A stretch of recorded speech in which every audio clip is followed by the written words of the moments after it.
안녕하세요. 강승표라고 합니다. 자, 오늘은 우리가 무슨 얘기를 할 거냐? 영화의 법칙, 꿈보다 해몽이라는 얘기로 할 거예요. 제목으로 이야기를 할 겁니다. 무슨 얘기일까요? 자, 무슨 얘기냐면 영화는 우리가 보면 한 2시간 정도의 러닝 타임이 있어요. 그 중에 첫 번째 1분, 그리고 마지막 1분, 이 1+1을 우리가 살펴보면 어떤 의미가 있을까? 영화를 예시로 들어서 한번 살펴볼게요. 자, 첫 번째 영화입니다. 세븐. 1995년도에 나온 영화고, 사실 브래드 피트와 모건 프리먼이 나와서 굉장히 흥행에도 성공을 했고 작품도 인정을 받은 좋은 영화예요.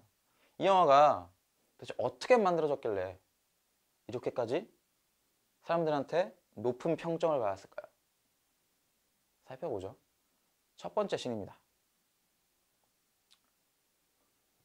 이 영화의 첫 번째 씬에서 모건 프리먼으로 시작을 하고 있어요.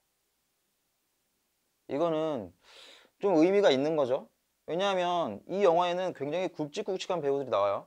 브래드 피트도 있고 케빈 스페이시도 있고 그리고 모건 프리먼도 있고, 사실 이 영화는 더블 캐스팅이라고 봐도 되죠. 모건 프리먼과 브래드 피트. 감독은 과연 둘 중에 누구 먼저 보여줄까? 아니면 둘 다 안 보여도 되고 둘 다 보여줘도 되는데 모건 프리먼을 선택을 했습니다. 왜? 자, 모건 프리먼에서 시작을 한다는 거죠. 왜일까요? 왜 모건 프리먼에서 시작을 했을까요? 자, 이 얘기는 지금 해도 되는데 우리가 첫 번째 씬과 마지막 씬을 살펴보기로 했으니까 이 두 개를 다 보고 한번 얘기를 해볼게요. 이것만 기억을 해두세요. 이 영화의 첫 번째 이미지가 뭐였냐? 바로 모건 프리먼의 뒷모습이었습니다. 마지막 씬입니다. 브래드 피트가 케빈 스페이시에게 안 좋은 일을 당하죠.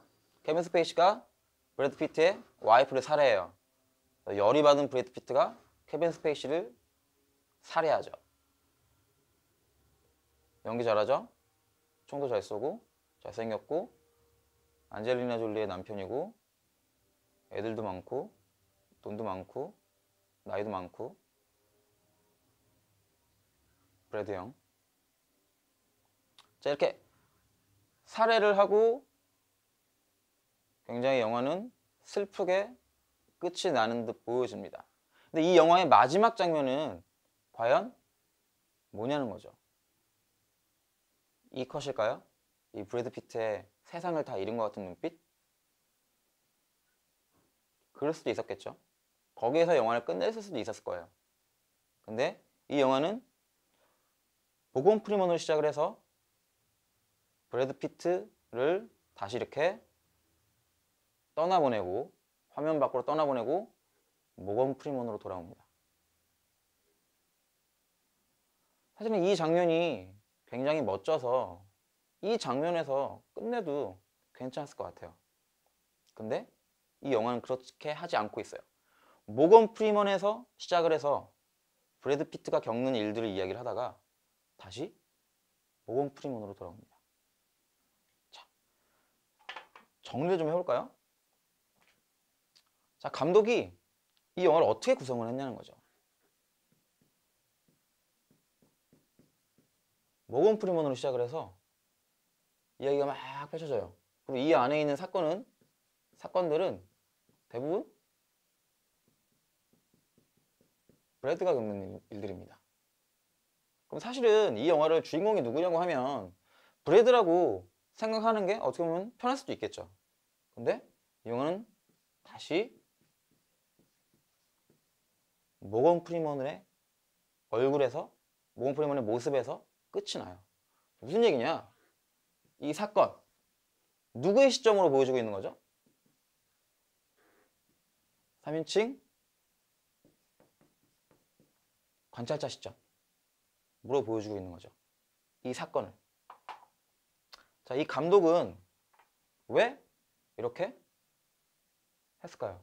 왜 모건 프리먼에서 시작을 해서 모건 프리먼의 끝이 나고 브래드가 겪는 일들을 다른 사람의 시점으로 보여준다는 거예요.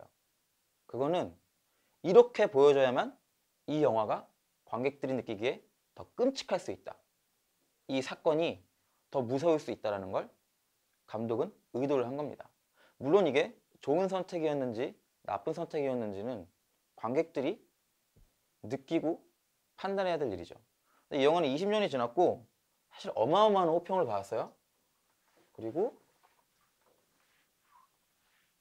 아직까지도 회자가 되고 있고 굉장히 좋은 영화라는 게 밝혀졌기 때문에 이 선택은 좋은 선택이었다고 얘기할 수 있겠죠.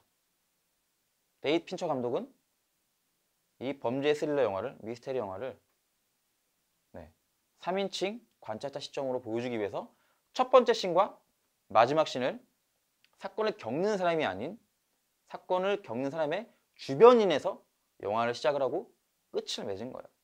우리가 학창시절에 배웠던 간단한 이야기, 3인칭 관찰자 시점이냐 1인칭 주인공 시점이냐, 이거의 문제에서 감독은 3인칭 관찰자 시점을 선택을 한 겁니다. 자, 우리가 이렇게 영화의 첫 번째 씬과 마지막 씬, 그 두 개를 붙여서 의미를 한번 해석을 해봤어요. 이렇게 했는데 이 영화를 조금 더 폭넓게 이해하게 되는 계기가 됐으면 좋겠습니다. 그래서 우리가 다음에 다른 영화를 가지고 이 똑같은 작업을 한번 더 해볼 거예요. 과연 여러분들이 영화를 볼 때 이런 생각들 해석을 해보면 좀 더 재밌는 해석을 할 수 있지 않을까, 그런 생각이 듭니다. 안녕.